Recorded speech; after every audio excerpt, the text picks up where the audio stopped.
Welcome to JH.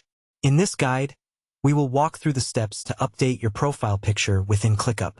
To start the process, head over to the top right corner of your screen and click on your existing profile icon. From the list of options, select Settings to open your account preferences. Once the page loads, you will find your profile image, which the platform calls an avatar. Click directly on this icon to bring up the customization options.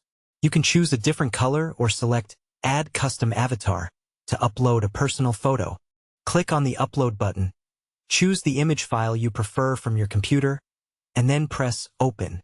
Now, you have the ability to adjust the positioning of your photo. You can resize the circular crop area to fit your face perfectly while checking the preview at the bottom. When you are satisfied with the look, click the Save button.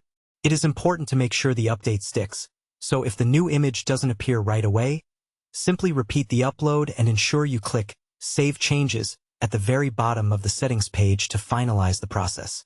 Thank you for following along. If this tutorial was useful, please consider liking the video and subscribing to the channel for more helpful tips. See you in the next one.